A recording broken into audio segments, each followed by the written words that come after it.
Sono 652.762 gli elettori chiamati al voto nel territorio della città metropolitana di Venezia. Domenica le urne saranno aperte dalle 7 alle 23, lunedì dalle 7 alle 15. Oltre al referendum costituzionale e dalle elezioni regionali, si voterà anche per il rinnovo del Consiglio Comunale di Venezia, Cavallino Treporti, Dolo, Eraclea, Portogruaro e Torre di Mosto.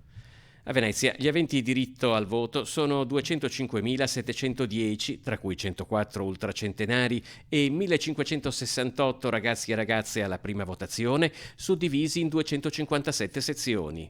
Sezioni che sono state allestite secondo il piano operativo anticontagio. Ce ne si accorge subito, ancora prima di entrare negli istituti. Qui per esempio siamo alla scuola elementare Grimani di Marghera, che ospita 4 sezioni con circa 700 elettori l'una, e già tra il cancello e il portone d'ingresso si vedono i segnaposto per fare la fila, segnali che si ripetono ovunque, all'ingresso dell'istituto come lungo i corridoi.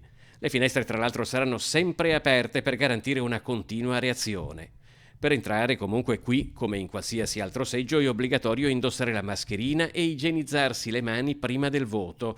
Una volta consegnato il documento, tra l'altro, l'elettore dovrà allontanarsi secondo distanziamento sociale e abbassare la mascherina per il riconoscimento facciale.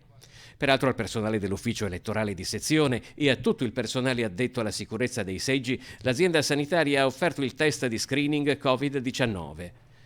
Sarà infine l'elettore ad inserire la scheda nell'urna per evitare un nuovo passaggio con lo scrutatore e la matita sarà disinfettata dopo ogni utilizzo, così come la sanificazione delle sezioni, che avverrà anche durante il giorno. Ingresso e uscita sono diversi, tutto il percorso è quindi a senso unico per evitare incroci tra le fila. Le forze dell'ordine e i volontari della protezione civile controlleranno l'assenza di assembramenti.